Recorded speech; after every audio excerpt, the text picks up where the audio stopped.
and welcome back to our podcast, TV and Tequila, where this time we're actually going to talk about Warrior Nun, which is on Netflix, as you may know, and it's just Lou and myself, Laura, who usually doesn't do intros, so I'm very nervous. Oh, and this segment, by the way, is called the TVTEA. For the listeners who don't have a visual, which nobody does, basically because we just want to spill some tea. Sure. Yeah. We want to brew some tea, want to let it steep for a little bit, and then put some milk in it. Maybe I don't know. This is going great. So 3 reasons, Laura, why you should watch Warrior Nun. 3 reasons why you should watch Warrior Nun is the acting is very good. The actresses, mostly the actresses, are very good. I mean, the actors as well. Anyway, the acting is good. The fight scenes are very cool. The choreographies and kind of sound effects that they do a very good job with that. And the third reason is, what is the third reason? There are cool characters and they are in themselves interesting for the most part as characters, isolated. Yeah, that's what Absolutely. I agree on these 3. I think I love the acting.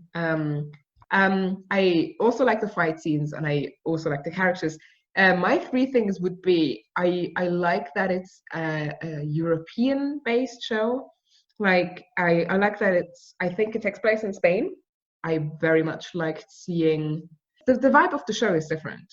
Like, you don't talk about Europe as if it's one country, which some American shows do. Like, I'm gonna fly to Europe and then I'm gonna go to Rome and take a stroll to Amsterdam. But yeah, I liked that. I think you can feel the mentality is a bit different. I liked as a second thing that they took I think Hispanics and Spanish actresses for the most part.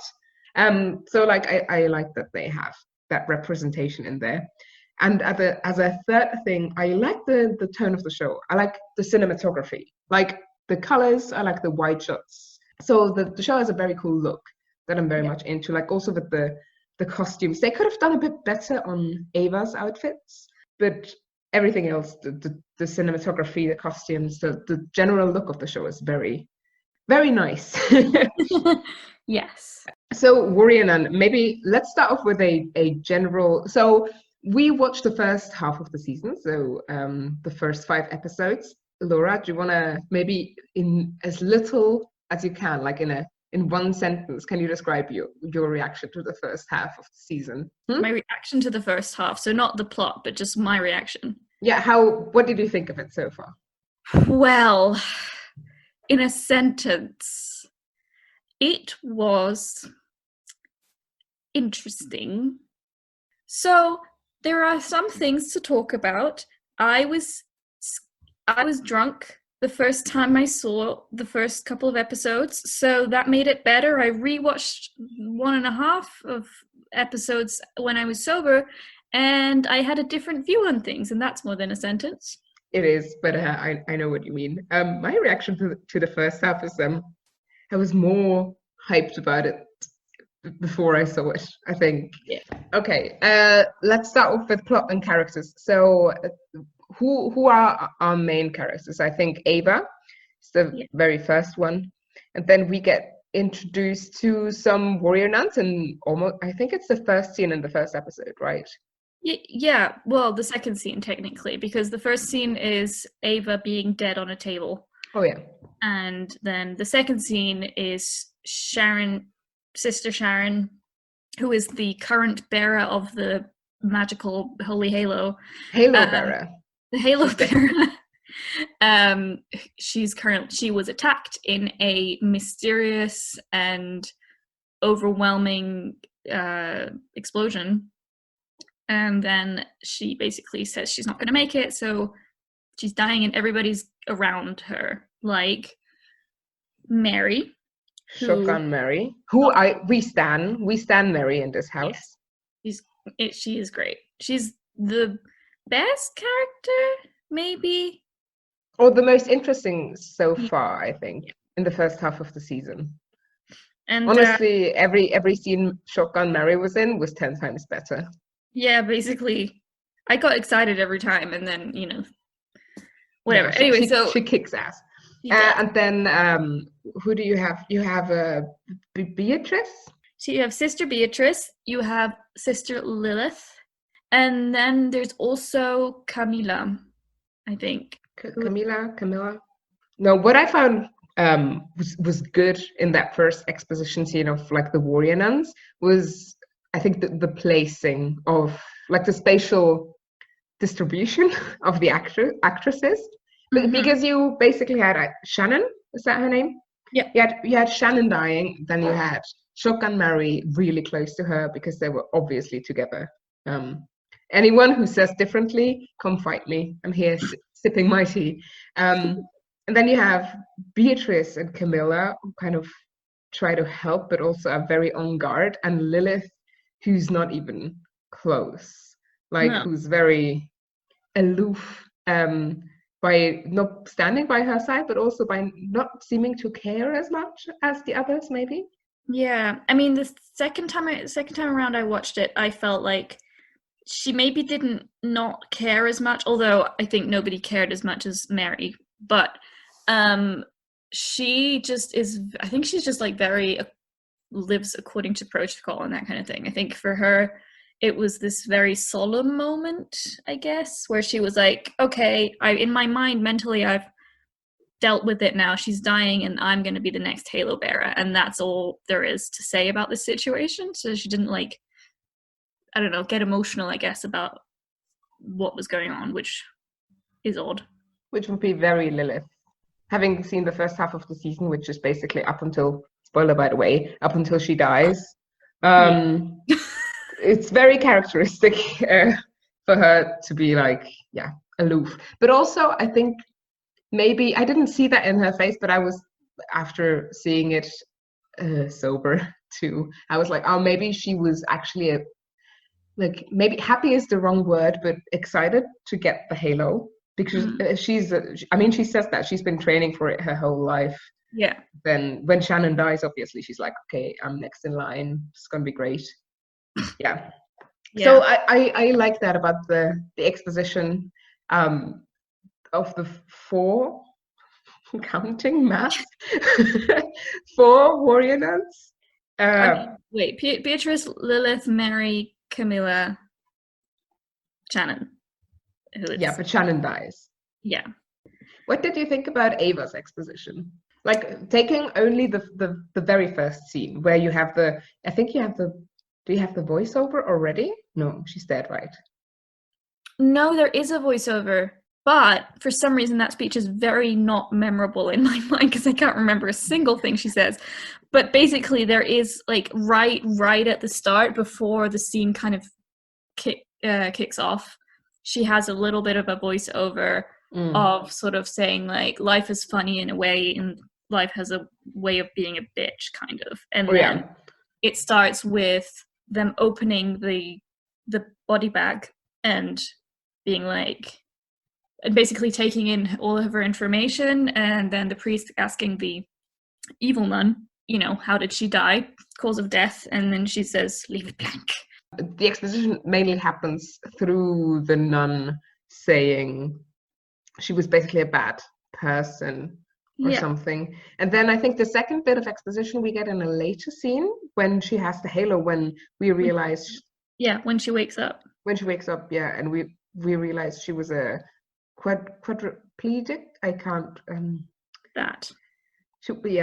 Yeah, the thing is that when she had the sort of exposition with just the nun and the priest, I thought she was a criminal or something. Like, I thought that she had been a no-good teenager type of person before, and that's how she died, because the nun is so angry about, angry about her life. And, we later find out that she was basically just angry or because she was a quadriplegic, which is odd. Like, why? But I mean, isn't that a thing that I don't know, did Leo say it when she So what Leah said was basically if you're born disabled, I think some people in the Catholic Church think that this is God punishing you for being born with a damned soul or something. We're both not religious, by the way, dear listeners. yes, very much not so. Yeah. So basically that's, you know, obviously if you don't know a lot about the Catholic Church, you're not going to be like, "Oh, it could be a variety of reasons." I really thought she had done something bad. And then that would have made it kind of interesting as well because she would have had led a very kind of, I guess, misled life previously to dying, and then this would have been another way of exploring her arc, but then that wasn't the case. But then she was basically innocent, which was, yeah, which was a bit of a bummer for me, to be honest. I expected more, but then again, the whole, sorry, I'm getting ahead of myself, but also the whole build up, the evil nun being like, this could have been a season arc, and Yeah. then she kills her in the fourth episode. Yeah. Yeah, Yeah, I mean, we have build up in a sense of there's a little bit of flashback before Ava wakes up when she gets the halo implanted. Then that's basically kind of it. We see the nun. I don't have no idea what her name is, by the way, evil but nun. evil nun. We see evil nun talk to the priest Vincent, Father Vincent guy, you know, with the glasses. When he's like inquiring about Ava, and then she's keeps making comments and stuff, but we don't know what happened. You know, she always says like, "Oh, well, she was already in hell, so I wouldn't be surprised if her soul is in hell now too." Mm-hmm. Um, but then in episode 4, randomly, she just gets these flashbacks to how she died. They're very random. I, I just the randomness of this show, it Yeah. baffles me. Can we take a quick second? The show, honestly, I what keeps me watching the show is the characters and the hands down the acting. I think Mm-hmm. the acting makes it a lot better. Can't save it entirely, but makes it a lot better because the writing is all over the place. So Like, bad. like for example, like episode one was introduction, obviously, but then usually you would have maybe a three-act structure in the Yeah. first episode. You would have exposition, or I think they did a media and res kind of thing, because you start off with death and Shannon and stuff, but then you would accept for there being one problem, and then you would have either the catastrophe or the resolution. But Mm-hmm. none of that happens. You kind of have a media and res, and then the episode continues, but nothing really happens. And then Yeah. in episode two, shit goes down. But then in episode three, nothing happens and it's just info dumping. And then episode four, you have this whole build up with Evil Nun and then she kills her. And then episode five is basically Shokan, Mary, and Lilith chase her, Lilith dies. It's what? Yeah. I Where nothing gets built up apparently. No. It's just happening and you shouldn't ask why. Yeah, it's basically like, you know, it's okay to be a very unattentive viewer because everything is going to be presented to you in a very easily understandable way. You don't have to like look for clues or anything, because if you try to look for like deeper meaning, you're probably not going to find it. No. And I was thinking about the names, Oh yeah. because I was like, maybe this has meaning. But to be honest, given the writing of the show, I don't know. Because, okay, so we have Lilith and Ava and Mary, who are like the three main, most biblical names, I guess. And I was thinking about how it's a little bit strange that a family with 6 halo bearers would name their child Lilith. Like, why? They're so ingrained in the Catholic Church, and Lilith is not the mother of dragons. That's the mother of demons, basically, or yeah, whatever, the scorned ex-wife of Adam. And it's just a weird choice, I guess. maybe real quick for listeners who don't know. So Lilith, to my knowledge, was the first wife of Adam, who she had children with him, but at some point Adam wanted to, in real simple terms, boss her around a bit too much. And she said, no, equality. And he was like, no, sexism. And then she was like, okay, I'm a kill your children and I'm gonna become the mother of demons, basically. And I'm gonna disappear to the winds. And then Adam was like, haha, I have Eve, which I can create from my own rib. So I don't need you, Lilith. Biblical history, real short. Very short. Okay, so that's Lilith. Yeah, and coming back to your original question, I do see how it's a bit strange that a family of 6 Halo bearers would name their child Lilith. Yeah, I do see that. But then, with coming back to the names, you also have Ava, which is a variation of Eve, basically, because you have Eva and then Ava, and Mary. Yeah, which I think it's very cool that Mary is not religious at all. I like that. I really like that. Yeah, I mean, I'm trying to figure out like if Mary is a kind of supposed to serve as like a predictor for something that's going to happen to her, but I hope not, because I don't want her to have some divine inception type shit going down. That would be terrible. Honestly, Mary would probably think that's terrible too. Yeah. She doesn't have time for this. Yeah, but I thought, maybe one could look to the names for more context, but there really isn't. I mean, I don't know about the second half of the season, but yeah, Lilith dies, killed by a demon. Yeah. I mean, technically, going off the name, she would have to return, right? She would have to return as a demon. Yeah. I mean, okay, so maybe... Because the thing is, I don't know if she's dead, or if because she was just kind of bleeding out on his claw or horn. Yeah, and then she disappeared. Yeah, and she was banished to hell with him. So never trust a TV death where you don't have a body. Yeah. So she's probably not dead. Yeah. She's probably still kicking it in hell and just complaining that she was... But then maybe she'll like it, you know? In hell? In hell. Maybe it's warm and fuzzy. Yeah, maybe she's like the type of person who will make best of the situation and kind of find her way to rule hell somehow. I don't know. But that would be cool. That would be really cool. Yeah. Yes. So these are our characters, and I think I already had the plot in this 2-sentence summary, basically. Except if you have something to add to the plot that you would like to discuss. What I like is the connections between the characters, like the relationships. I think they act that out very, very beautifully. That's true. Yeah, I think the relationships, except for, Ava and JC or whatever his name is. Yeah, sorry, not fuckboy. He seems nice. Nice boy. He's not a fuckboy. He's just... We'll get to that in a minute. But, yeah.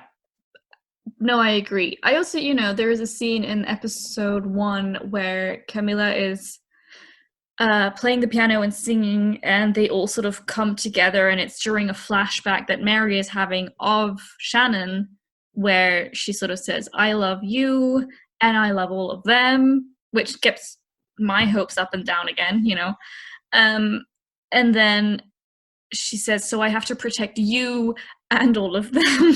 And it's a really weird phrasing, to be honest. But then, it's basically, on the one hand, that scene is about Shannon knowing something that she maybe shouldn't have known, and that might have to do with the ambush. But also there being a genuine love between all of them. Yeah. Which, is very nice. I really appreciate that. But we talked about, what's his name, JC? DJ, JC, JM, something with a J. Okay, so Googled it. His name is JC. JC. He's very JC. No, he isn't. What? Jesus Christ. Jesus Christ! Oh my god! Her name is Mary. No, wait. Her name is Ava. That doesn't make sense. No. It just makes it a bit weird. Yeah. Anyways, Is his name actually Jesus Christ? That would be really funny. It would just add to the cringe of this show. It would. I mean, talking about JC, now I can't say his name without giggling.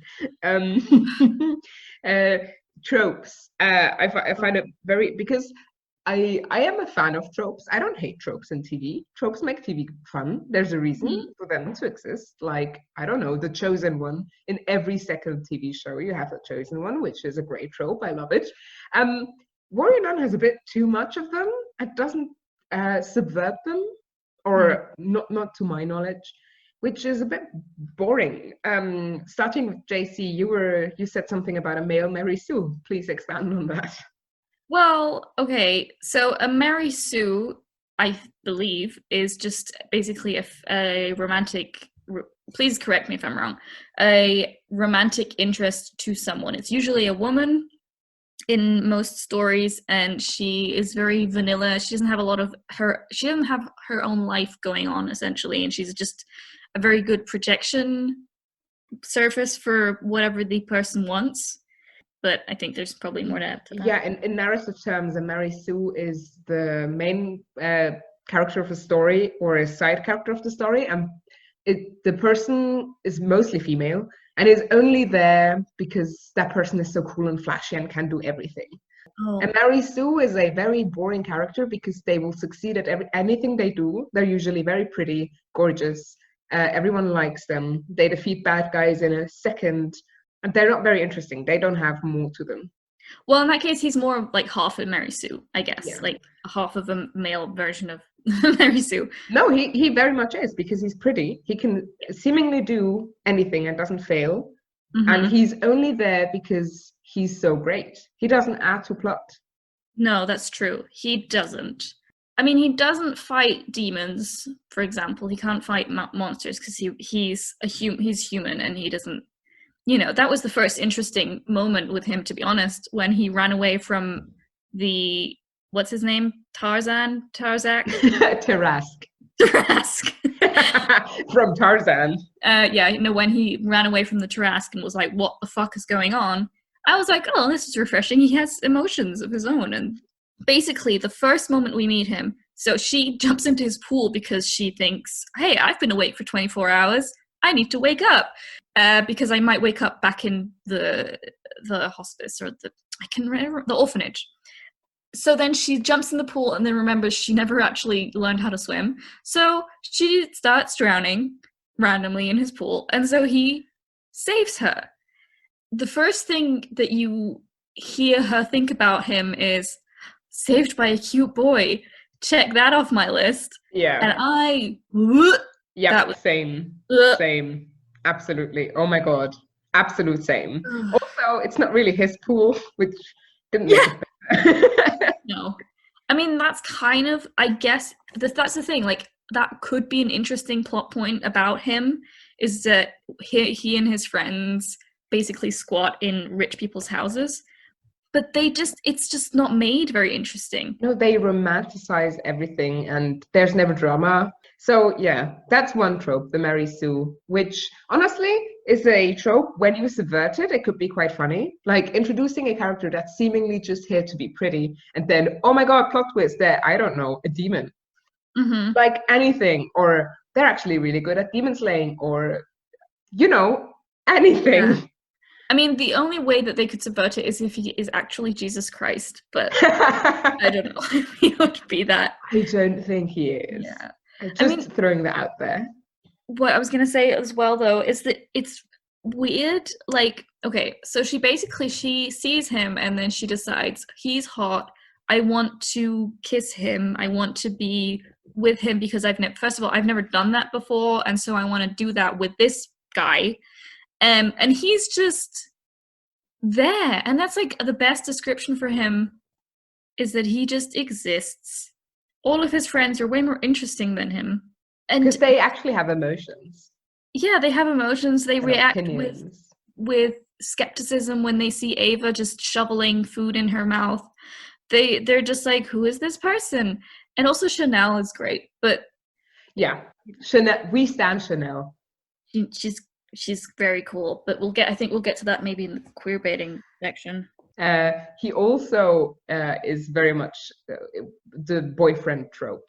So by a Mary Sue is basically everything is about you and you don't actually add to the story, you just exist, which he very much does, but not everything is about him. But he also is the boyfriend, which is usually it's the girlfriend, so that's a nicer version. Usually the main character is male, and then you have the girlfriend who is pretty and cool and gets dumped at some point. That's the girlfriend. And I think he's very much the boyfriend. So nicer version of the girlfriend, but not very innovative, to say the least. Yeah. So I expect he gets dumped at one point. If him running away from a demon isn't dumping enough. Basically, he sort of represents a version of the life that she wants, but then there's the whole other part where, there's the warrior nuns and demon fighting, which she's trying to run away from. So I suppose he's more of a symbol for like freedom. He's a symbol, like Jesus Christ. Jesus is a Mary Sue. We did not say that. No. Okay, I think moving on from him because he's not very interesting. There's also other tropes like I said, the chosen one. And I think Ava is very much the chosen one. So I think more or less the book definition would be the chosen one is a reluctant hero, a hero that's burdened with something and doesn't really have a choice after something has happened in their storyline, basically. So the only choice I think the chosen one can make is good or evil, usually. You have this power, you can't give it back. You have a good path or an evil path. Yeah. Which is Ava. Basically. But what I think you can say that's semi-interesting is that she does not choose between these two paths. She's just like, nope, ain't choosing. Yeah. Just running away from her problems for most of all 5 episodes, basically. All 5 episodes. Yeah, true. I mean, there's the info dump episode, but she's not really running away, but she's just also not running towards anything. She's just apprehensive about everything. She's there because she needs the info dump. Yeah. And then she runs away again. So I think that's one, I think, semi-cool thing about the chosen one is that she doesn't choose evil or good. She chooses herself. She chooses her own life, which makes her very egotistical. Is that a word? Egotistical. Yep. No, I can't remember the word, but yes. Which I think is an interesting trait for a hero, but then because she runs away and only wants to do her own thing, the story doesn't really develop. Yeah. So it's not a very handy subversion of the trope, is it? That's true. If you subvert the trope in a way that blocks the story from happening, don't subvert it that way. Yeah, I mean it is kind of that way, isn't it? Because you've got, I mean, yeah, episode 1 you just got her basically walking through the streets being free, and then what happens at episode 2? I don't remember. She's hanging out with her friends and they go, I guess they try to sort of push her into the plot in a sense, like that her newfound friends go to this new science gala for some reason for the free food and drinks, which really is a bit of a stretch as well, because like it's a science presentation. How would you know about it? It makes no sense. Yeah. So they go there and they play around with toys, and that is a little bit forced. I think the point they made there is that I always want to say mycelium, divinium, when she gets close to the divinium, it starts glowing, right? And I think the scientist has that on camera, which kicks off her storyline trying to find Ava, right? Yeah. So that had a purpose, which I can respect. Yeah. But then the threat of her looking for Ava never got real. Like we as viewers, we realized, okay, she's now looking for Ava. And that would have been a great moment to build up tension, like, oh shit, you don't want to be caught by her.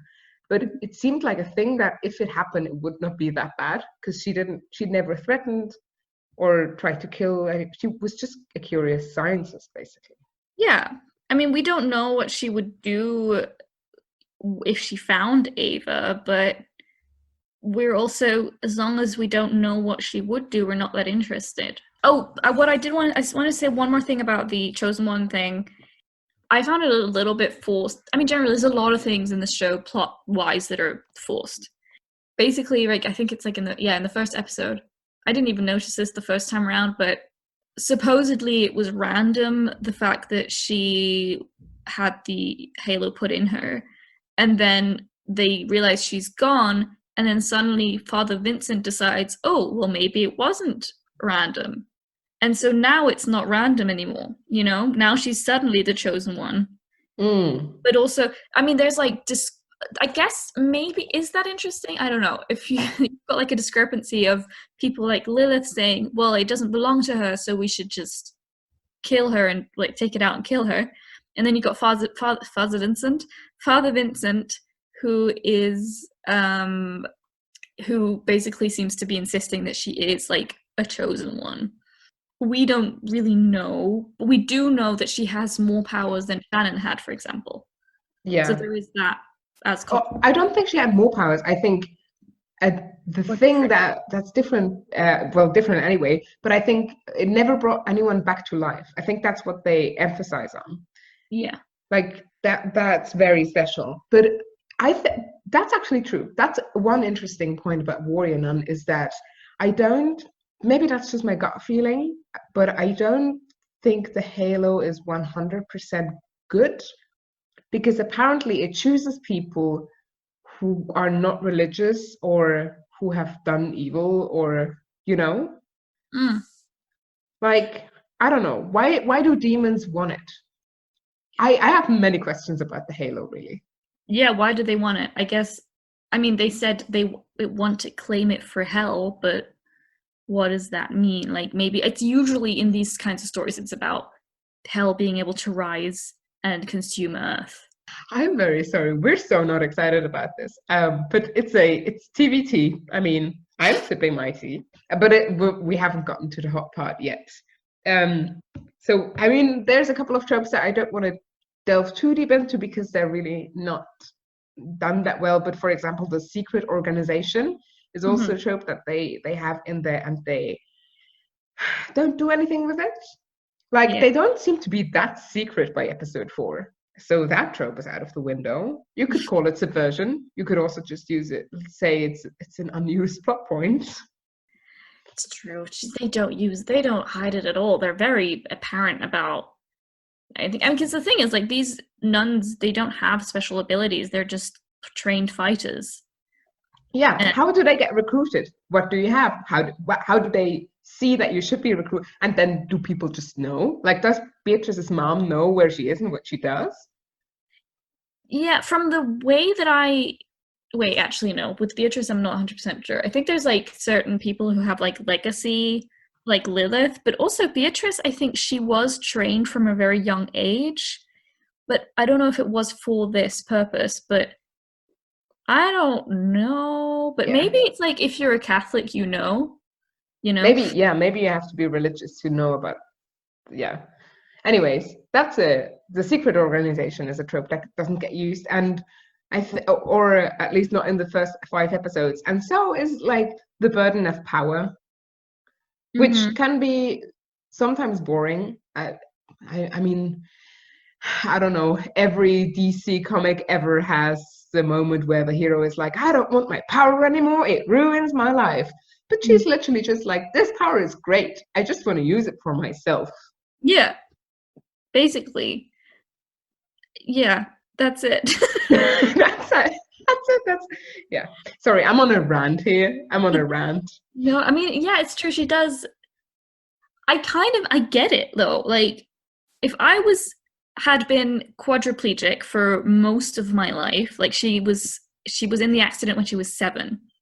Which, side note, why was she in Spain if she's American? Like, oh yeah, right. Why? Like, obviously, no. They were on holiday, I think. Yeah, but why didn't they get her back? Yeah. As a country, like, as a citizen of a certain country, the country has a responsibility to take care of you, and that means bringing you home and putting you in their own foster system, for example, and not just leaving you in Spain. Imagine you go on holiday somewhere and then something happens and then you just have to stay there now. Yeah, sorry, what were we talking about? The burden of power. You Oh, were yeah. saying you get it wanting to use the power for herself. Yeah, like I guess if I had been in that situation and then I died And and you're stuck in Spain. I was stuck in Spain and suddenly could walk and I didn't have responsibilities. Like she doesn't have anybody. So she doesn't she doesn't have to answer to anyone necessarily, which is actually also a thing because, well, like a potential lack of friction because usually, like for example in Shadowhunters, or not Shadowhunters but Mortal Mortal Instruments, Instruments, yeah. She's got that whole thing of her old life clashing with her new life, but she doesn't have an old life. Essentially, she has nobody. She has the little boy Diego, but he is just still in the orphanage, and that's that. So yeah, I get it. Just want to leave and go somewhere else and do something. Maybe not with a JC. JC. Yeah, but I mean, just like every good D&D character, for example, needs a drive. Otherwise, it's going to be really hard for you to play D&D because the story is going to be stuck.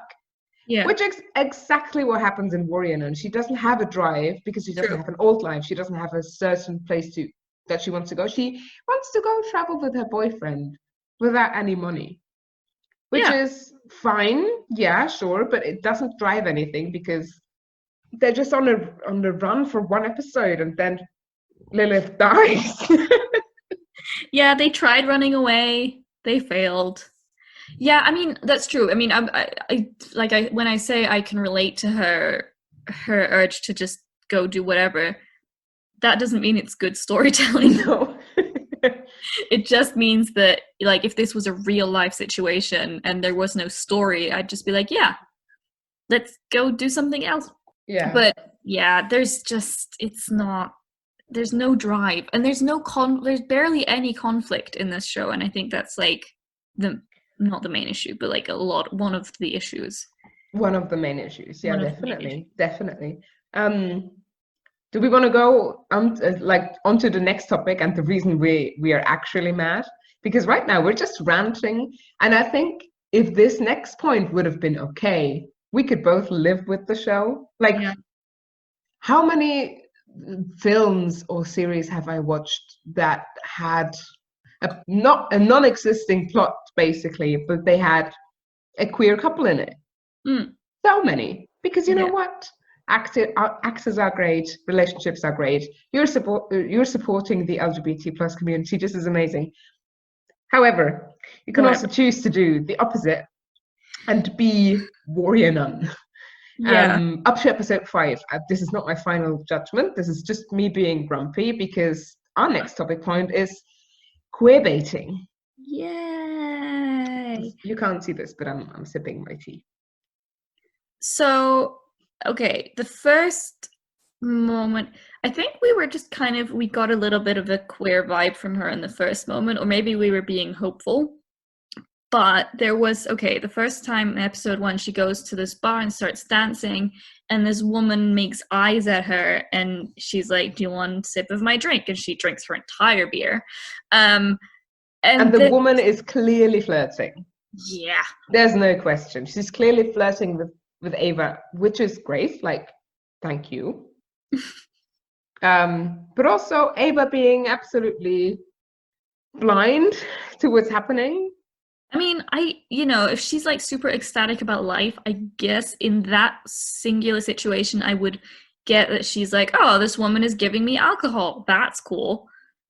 She's being very naive and everything. So I get that she wouldn't have to like flirt back or anything for it to be. No, absolutely not. But it's the amount of time this happens in the show that makes me mad.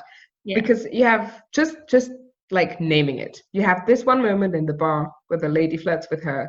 She drinks her entire drink, leaves. Then you have also like this one moment where she is at some kind of promenade, and like one woman is turning around and looking after her and checking her out. They could have it could have been a man, just to, but it was a woman. And then I think in episode 5 there is that moment where she's like, or in episode 4, where she's walking through the city and she's like, oh, I want to have some firsts. I could even maybe have sex. And then she looks at a woman and is like, or I could wait a little bit. Yeah, and there's like a very significant pause where she looks and smiles, and yeah, it Yeah. isn't it like there's definitely like suggestion that there could be something that she could be interested in women. Well, for me, it's pretty clear that she, from how the show told the story, it's pretty clear to me that she is a bisexual or a pansexual, or Mm. just falls in love with people in general. But she checks out a huge amount of women. Yeah. And then we have Chanel, who I guess her presence is just very like she's very present. I'm not really sure how to describe it. She's very sort of warm Dominant, kind and of. dominant, and there's the whole, I mean, there's two makeover scenes, but there's the first one where she basically just gives her a dress and she's just being nice, but then there's a second one where she gives her an actual makeover, which isn't that great, but that's besides the point, where there's like a lot of touching and a lot of sort of putting shirts in front of her and being like, this would look really good on you, and there's like intimacy. Yeah. Oh yeah. Intimacy is a great word. There's a lot of intimacy with Ava's character between with like other women Mm-hmm. that is uncalled for if she is straight. Also, compare that to the scenes that she has with JC, with whom she has no chemistry. Absolutely none. Whatsoever. It's so forced. It's incredibly forced. Like there's the scene in the shower where like where they have zero chemistry, and there's just breakfast and the beach, and ugh, I hate it. But yeah, Yeah. different. No. But But yeah, just yeah. as a comparison, they're just so maybe it's Chanel, maybe it's the actress, but they have Yeah. so much more chemistry. Also, Beatrice and Yeah, thank you. That would be my next point. Beatrice as a whole, how she I honestly shout out to the actress who plays Beatrice. Brilliant job. Mhm. But also their relationship up until episode 5, that could change, but it doesn't seem too platonic to me. Yeah, I mean they get very close. There's the I don't know if it's I guess it's the info dump episode 3, Yeah. where Ava's overwhelmed, and so she goes and hides in a niche corner thing, and Beatrice comes and tells her about her life and gets very close. But and talking about queer baiting and what's okay and what's not, Mm, I think you can do all these things, and I hope very much for the second half of the season that they follow through with some of the hints that they did. I mean, if you as a listener have seen the entire show, you might know the answer to that. But because if they don't address it, it's just plain wrong. And mm, also, I would like to add to this discussion that the very first episode, the very first scene of the Warrior Nun, Shannon, I think, is pretty clearly queer, and she dies. So you literally bury your gay in the mhm. one of the first scene of the first episode, but then you never address it or talk about it, but you make it seem as if Shannon and Mary had something. Yeah, it's true because you definitely. I mean, there's not only that scene where she dies, where it's very very intimate, or the flashback where it's also very intimate because they, hold each other's hands and declare their love, whatever kind of love that may be, and then the scene of basically the whole of Mary's reaction to it, of being very emotional and very violently emotional about it, and about wanting to avenge um Shannon's death more than everybody else. More than everybody else, like significantly more. Yeah. So yeah, I mean, the only person, obviously because it's about nuns, but also the only person living her sexuality is Ava at this point, and Ava is doing a lot of, so yeah, has had a lot of like moments of queer baiting. And I think it would bother me less if she didn't have such an uninteresting male love interest. Mm-hmm. Like Mm-hmm. if he didn't exist, but if he was just literally a friend, or if they had understandably way more chemistry or something that binds them together, but they just don't. And it's very disappointing that she would, you would pass up her, for example, getting closer with Beatrice or whatever. I mean, it's early days, but still, she's so fixated on the boy. Yes. No, I think, like you said, I think if they weren't together, or if he was a friend or anything, family, I don't really care. I don't have an issue with him. Well, I do have an issue with him. He's boring because Yeah. he doesn't add to plot, and he's not very interesting. Doesn't give backstory. All these things. But the my point is that they queerbait with the main character and some the secondary characters, Shannon and Mary, who arguably is maybe also a main character. But then at the same time, they force this heterosexual relationship onto us that has absolutely no chemistry. Yeah.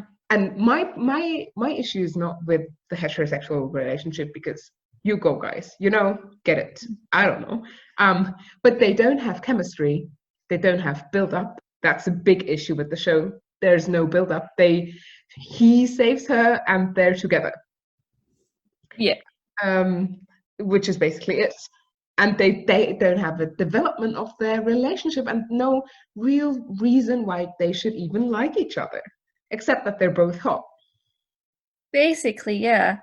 It's really, yeah, I mean, I cannot deduce why he likes her. I kind of like for her, we can hear her thoughts. So we can hear that she, first of all, she thinks he's hot and she wants to have her firsts with him just because, I don't know, like maybe she's also in a bit of a rush to have firsts. And so I get it a little bit from her perspective.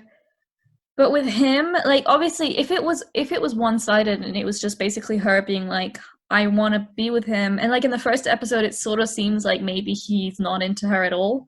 Mm-hmm. But then very quickly that changes and we don't know why. Mm-hmm. She So doesn't even that's talk much. Like to him. She thinks. no. She thinks, and then she thinks, "Oh shit, did I say that out loud?" Yeah. It's which just which is, by the way, just to have one good commentary in here. I love her voiceovers because I have seen voiceovers done very boringly, just like here's a voiceover to give you a little bit more context, but you're actually in her head, and it's actually funny. She has great one-liners. mhm. So I like them for that reason, and I like that there's sometimes these moments where she really doesn't know if it's out loud or not, like, Yeah. and you as a viewer, you're confused for a second because you hear her voice anyway, and then you have to see if she used her mouth or if she didn't. So I think that's funny. Honestly, her voice always gives the whole relationship the only reason why it's there, which is not much. Mhm. But that's kind of sad that you need a voiceover in order to explain a relationship. You should have more than that. You should have, I don't know, their intense chemistry, their interesting conversations.